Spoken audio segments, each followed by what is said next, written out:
గోవాలో జరిగినటువంటి ఒక చర్చలో ఒక 6-7 ఏళ్ల క్రితం ఈ సంఘ పరివారం సంబంధించిన వాళ్ళంతా ఒక సెమినారు పెట్టుకొని, సెమినార్లో 3 రోజుల సెమినార్, అది టైమ్స్ ఆఫ్ ఇండియాలో రిపోర్ట్ అయింది. రోజు మొదటి రోజు వాళ్ళు ప్రజాస్వామ్యం అనే భావన ఇది పాశ్చాత్య భావన, ఇది భారతదేశం యొక్క భావన కాదు కనుక మేము రిజెక్ట్ చేస్తున్నాం. రెండవ రోజు రాజ్యాంగం అనేది కూడా పాశ్చాత్యమైనది కనుక దాన్ని కూడా మేము రిజెక్ట్ చేస్తున్నాం. మనుస్మృతి ఆధారంగా ఈ దేశంలో అంతకంటే అది ఒక రాజ్యాంగం, అది చట్టము, మన దేశంలో చట్టము, అలాంటి వాటి ఆధారంగా మేము రాజ్యాంగాన్ని రాస్తామని వాడు స్పష్టంగా 3 రోజుల సెమినార్. నిజానికి రాజ్యాంగం రాశారని కూడా అలహాబాద్లో 30 రోజులు కూర్చొని ఒక ఆల్టర్నేటివ్ కాన్స్టిట్యూషన్ రాశారు. ఆ కాన్స్టిట్యూషన్లో మరి మనుధర్మము, మనుశాస్త్రము, అసలు మను ఏం చెప్పాడు ఆ కాలానికి అది చెల్లిండొచ్చు. ఒక్కొక్క కాలంలో ఒక్కొక్క ఫిలాసఫర్ ఒక రకంగా చెప్తారు.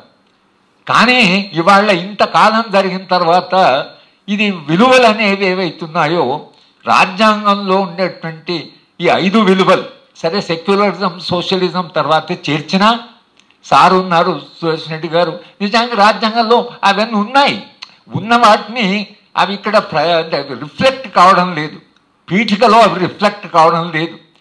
కానీ కాన్స్టిట్యూషన్ స్పిరిట్లో ఉంది కాబట్టి ఆ 2 అవి తీసుకొచ్చి పీఠికలో పెట్టారు. ఇవాళ మొన్న రాజ్యాంగం పార్లమెంటు ఇనాగ్రేషన్ అయినప్పుడు ఆ 2 విలువలను తీసేసి రాజ్యాంగాన్ని ఇచ్చారు. దాన్ని అడిగితే వాళ్ళు అన్న మాట ఏంటంటే రాజ్యాంగంలో అవి 2 ఒరిజినల్ కాన్స్టిట్యూషన్ లేవు కాబట్టి మేము ఒరిజినల్ కాన్స్టిట్యూషన్ పంచామని అన్నారు. కానీ ఏమిటి ప్రాబ్లం సెక్యులరిజంతో కానీ సోషలిజంతో కానీ ఏంటి సమస్య? అసలు సెక్యులర్ భావన అనేది ఏమిటి? రాజ్యము సరే మతానికి దూరంగా ఉండాలి, అది చాలా నిష్పక్షపాతం ఉండాలి, అన్ని మతాలను సమాధి, అది నా దృష్టిలో ఆ సెక్యులరిజం యొక్క మీనింగ్ అది అని నేను అనుకోవడం లేదు. అది చాలా టెక్నికల్ మీటింగ్.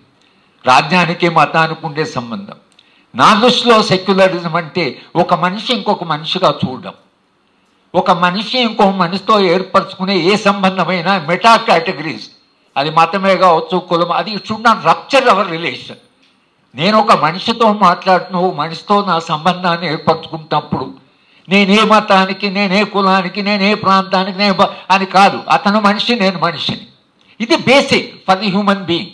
సెక్యులరిజం ఏముంటుందంటే అన్ని మతాలనే కాదు, మనుషులందరినీ మనం ఏర్పరచుకునే సంబంధాల్లో మనిషి అనేటువంటిది ఎసెన్స్.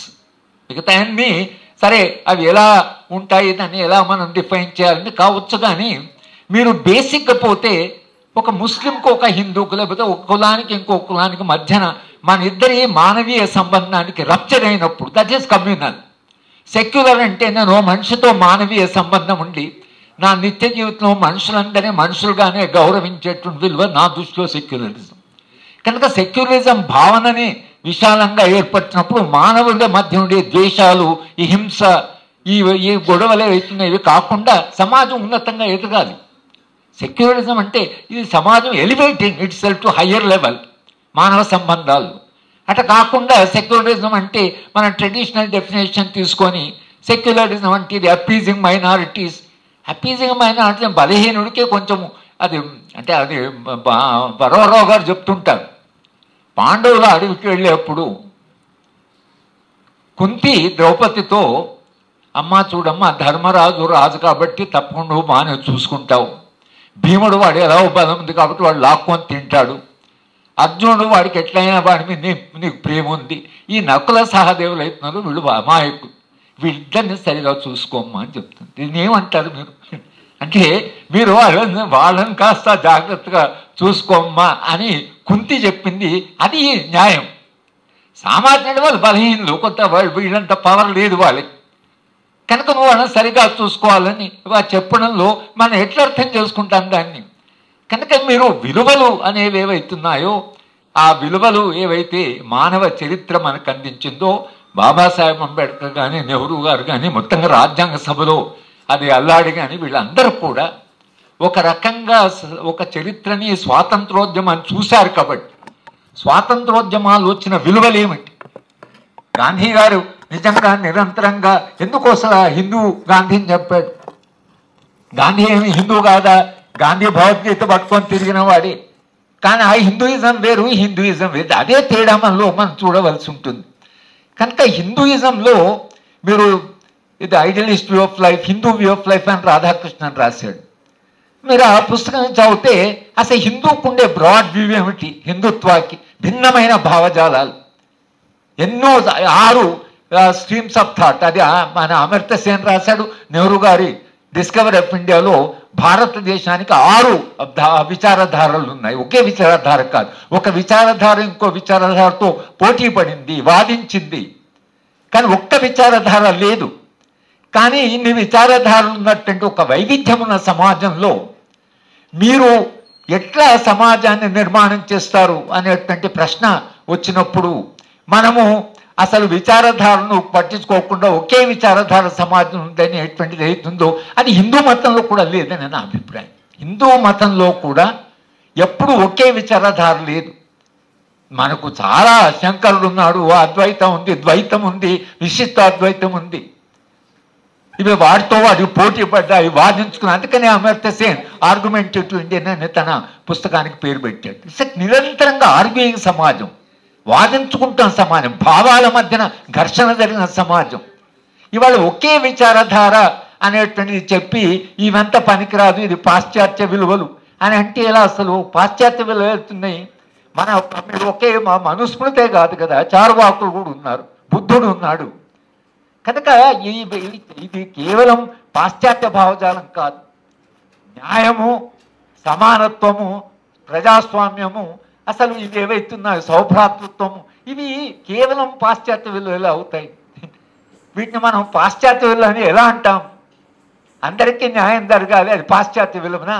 ఒకవేళ పాశ్చాత్య విలువనే అనుకోండి, దాన్ని మనం అంగీకరించాలంటే సమస్య ఏమిటి? అసలు న్యాయం అనేది అందరికీ న్యాయంగా ఉండాలి, ఒక న్యాయ భావన. బాలగోపాల్ గారిని నేను అడిగేవాడిని, ఇంత కష్టపడుతున్నారు కదా, అంత మీరు ఉద్యమానికి రిజైన్ చేశారు, రాత్రి బాబు కష్టపడి ఎవరో ఒకరు ఇంటర్వ్యూ కూడా చేశారు బాలగోపాల్, ఏం నడిపిస్తున్నారు మిమ్మల్ని అంటే ఆయన చెప్పిన న్యాయ భావన నన్ను నడిపిస్తుందని చెప్పారు. నేను ఈ కష్టం ఏది పడుతున్నాను ఈ పౌర హక్కుల ఉద్యమంలో, న్యాయ భావన.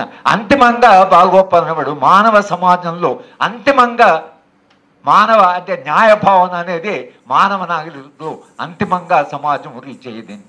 అంటే అట్లా న్యాయం అనేది, సోషల్ జస్టిస్ అనేది, లేదా ఈక్వాలిటీ అనేది, మనుషులంతా సమానము, మనుషులంతా సమానం కాకపోయినా సమానం చేసే కెపాసిటీ మనిషికి ఉంది. మనిషి ఒక్కడే తనను తాను మార్చుకోగలడు. ఏ జీవరాశి కూడా తన నేచర్ను మార్చుకునే కెపాసిటీ లేదు. ఓ పులి తన నేచర్ను మార్చుకోలేదు, కానీ మనిషి తను మార్చుకోగలడు. కనుకనే ఒక సమాజాన్ని నిర్మించగలడు. తను అనుకున్న స్వప్నంగా నా సమాజాన్ని నిర్మించుకునే శక్తి మనిషికే ఉంది. కనుక వాళ్ళ సమాజంలో అసమానతలు ఉన్న సమానత్వ భావన ద్వారా సమాన సమాజాన్ని నిర్మించేటువంటి కెపాసిటీ మనిషికి ఉంది. ఒక న్యాయబద్ధమైన సమాజాన్ని, ఒక స్వేచ్ఛాయుత సమాజాన్ని, ఒక సమానత్వ కలిగిన సమాజాన్ని, అటువంటి సమాజం నిర్మించే శక్తి మనిషికే ఉంది. అందుకనే ఈ రాజ్యాంగంలో మనకు కేవలము ఇది ఈ చట్టము, లీగల్ డిస్ట్రిబ్యూషన్ ఆఫ్ అది కాదు. రాజ్యాంగంలో ఫిలాసఫీ ఉంది, ఒక తాత్విక చింతన ఉంది, ఎటువైపు దేశం పోవాలి. రాజ్యాంగాలు సాధంగా సార్ ఇక్కడ ఉన్నారు, సురేష్ రెడ్డి గారు సారు, సరే ఆయన చాలా రిచ్ ఎక్స్పీరియన్స్ ఉంది. కానీ రాజ్యాంగము ఈజ్ ఏ ట్రాన్స్ఫర్మేటివ్ కాన్స్టిట్యూషన్. అంటే సమాజము మారాలంటే ఎట్లా మారాలి అంటే ఎలా మారాలో పార్ట్ 4 ఆఫ్ కాన్స్టిట్యూషన్ రాస్తూ ఎటువంటి సమాజం కావాలి. రాస్తున్నప్పుడు అలాంటి సమాజం లేదు, కానీ రాజ్యము అలాంటి సమాజ సాధనలో అది ఒక ఇన్స్ట్రుమెంట్ కావాలని భారత రాజ్యం అది mandated Indian state to transform the Indian society. ఎట్లా ట్రాన్స్ఫార్మ్ చేయాలి, ఎలాంటి సమాజం అంటే పీఠికలో ఎలాంటి సమాజం కావాలో రాస్తున్నది. దానికి ఒక స్వప్నం దాంట్లో రాస్తున్నది, ఎటువంటి సమాజం కావాలని. కనుక భారత రాజ్యాంగం అయితే it becomes a test for any governance and direct principle is a fundamental for governance. They may not be fundamental rights but is fundamental for governance అని రాస్తున్నది రాజ్యాంగంలో. మరి అది రాస్తున్నప్పుడు మీరు పార్ట్ 4 కాన్స్టిట్యూషన్ డిఫరెన్స్ ఏంటి అసలు? ఎవరికైనా ఏం దాంతో తేడా ఉండాలి, అందరికీ సమాన విద్య కావాలి, అందరికీ ఆరోగ్యం ఉండాలి, అందరూ సరిగా సమానంగా ఉండాలి అని, లేదా అసమానత తగ్గించాలి, దేశ సంపదను పంచాలి, wealth should not be concentrated అని రాస్తున్నది. సంపద ఎవరి చేత కూడా కేంద్రీకృతం కాకుండా wealth should not be detrimental to the common కూడా అని రాస్తున్నది. కనుక మీరు సంపద అందరికీ అందుబాటులో ఉండాలి, అందరూ దాని ప్రయోజనం పొందాలి, కానీ కొందరి చేతిలోనే సంపద కేంద్రీకృతం కావద్దని రాజ్యాంగంలో రాస్తున్నది. జరిగితే ఏం జరుగుతుందో తెలుసు వాళ్ళకి, రాజ్యాంగం రాసిన వాళ్ళకి అది తెలుసు. కనుకనే రాజ్యాంగంలో స్పష్టంగా వాళ్ళు ఒక సామాజిక న్యాయము, సంపద, all forms of inequalities, social, economic, అన్ని రకాల ఇన్ఈక్వాలిటీస్ షుడ్ బి రెడ్యూస్, అసమానత తగ్గించాలి. ఏం దాంతో మన క్వారల్ రాజ్యాంగంతో ఏమసలు రాజ్యాంగంలో ఈ విలువ ఉంది, అందరి మధ్యన అసమానత తగ్గించాలి, దేశ సంపద కింద చేతులు కాకుండా అందరికీ దాంట్లో అందుబాటులో ఉండాలి. ఈ విలువతో ఎవరికైనా అసలు ఏం డిఫరెన్స్ అని, అన్లెస్ మనం ఇన్ఈక్వాలిటీస్ అవసరమే సమాజానికి, అసమానతలు అనేవి సమాజకు అవసరము, అందరికీ న్యాయమే ఉంటుంది, న్యాయభావన అనే మార్క్స్ మాట అన్నాడు. మార్క్స్ ఏమో ఆయన కాన్స్టిట్యూషన్ చూసే పద్ధతి వేరు. మార్క్స్ ఏమంటే సమానత్వ భావన సమాజంలో ఆర్థిక వ్యవస్థలో లేనప్పుడు అందరూ చట్టం ముందు సమానమే అనేది జ్యూరిడికల్ ఇల్యూజన్ అన్నాడు. అంటే మీరు ఒక భ్రాంతిని క్రియేట్ చేస్తున్నారు. అదేమో మార్క్స్ ఎక్స్ట్రీమ్ స్టాండ్. కానీ భారత రాజ్యం ఏం చేసిందంటే చెప్తూ అది everybody is equal before the law అని చెప్తూనే this society should be transform, ఈ సమాజము మారి ఆ దశకు చేరుకోవాలి. అంటే ఇది మొత్తంగా నేను అనుకోవడం ఏంటంటే ఈ వాల్యూస్ పొలిటికల్లో రాసినవి they are the human civilisational values, నాగరికత విలువలు, మానవ నాగరికత, కేవలం భారతదేశ నాగరికత కాదు, మానవ నాగరికత ప్రసవించినటువంటి అత్యున్నత విలువలు. అసలు ఫ్రెంచ్ రెవల్యూషన్లో వాళ్ళు జస్టిస్, వాళ్ళు ఈక్వాలిటీ, ఫ్రెటర్నిటీ అని ఎప్పుడైతే అన్నారో దాంట్లో ఇంకొక విలువ కూడా ఉండింది ఫ్రెంచ్ రెవల్యూషన్ తర్వాత, రైట్ టు రెసిస్టెన్స్. అది ఎందుకో in the process of history అది ఎక్కడో పోయింది. మేము కనబ్రహన్ గారు all India international conference on human rights address చేయడానికి, అంటే మేము పాల్గొనడానికి వెళ్తే వియన్నాలో 1993 మేమేం చేసామంటే ఇద్దరము యుఎన్ హ్యూమన్ రైట్స్ కమిటీకి ఒక లెటర్ ఇచ్చాం. మీరు రైట్ టు రెసిస్టెన్స్ 31 ఆర్టికల్గా యూనివర్సల్ డిక్లరేషన్లో రాయండి అని కమిటీకి ఇచ్చాం ఆ లెటర్. కమిటీకి ఇస్తే సరే కమిటీ 2 రోజుల జవాబు చెప్తుంది, ఇది చేస్తారా చేయరా అని. ఇది వారం రోజులు తీసుకున్నారు. వాళ్ళు చాలా డిబేట్ చేశారు, ఈ రైట్ టు రెసిస్టెన్స్ పెట్టాలా వద్దా, ఫ్రెంచ్ రెవల్యూషన్ నుంచి వచ్చింది అని అంటున్నారు అని వాళ్ళు డిబేట్ చేసి వారం రోజుల తర్వాత నేను పోతే it is not acceptable now because 30 articles universal declaration is already accepted, and now at this stage we can't enter into the universal declaration అనేటువంటి యునైటెడ్ నేషన్స్ వాళ్ళు తీసుకున్న స్టాండ్. కానీ ఈ విలువలో ఫ్రెంచ్ రెవల్యూషన్ నుంచి ఏవైతే వచ్చినాయో, మీరు థామస్ పెయిన్ పుస్తకం rights of citizen, man and citizen వస్తే దాంట్లో చెప్తాడు ఎట్లా వచ్చాయి ఈ విలువలు, ఎంత త్యాగంతో ఈ విలువలు వచ్చాయి. ఆ తర్వాతనే కదా మొత్తంగా మానవ సమాజంలో ఈ విలువల చర్చ జరగడము రాజ్యాంగాల్లో. కనుక భారత రాజ్యాంగం శ్రీధర్ రాసిన ఈ పీఠిక మీద అనే అండంలో అర్థం ఏంటంటే, పీఠిక అనేది it's a based on universal human values, సార్వజనీనమైన విలువలు ఇవి. భారతదేశానికి ప్రత్యేక విలువలు అంటే అట్లా ఉండవు.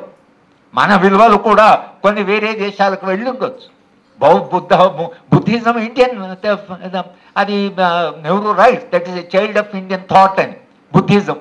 చైనాకు పోయింది బుద్ధిజం, అది శ్రీలంక పోయింది, జపాన్ పోయింది దేశం అని. అయితే మీరు ఫారిన్ రిలీజన్ అని ఎట్లా అంటారు బుద్ధిజం అని, వాళ్ళు ఫారిన్ రిలీజన్.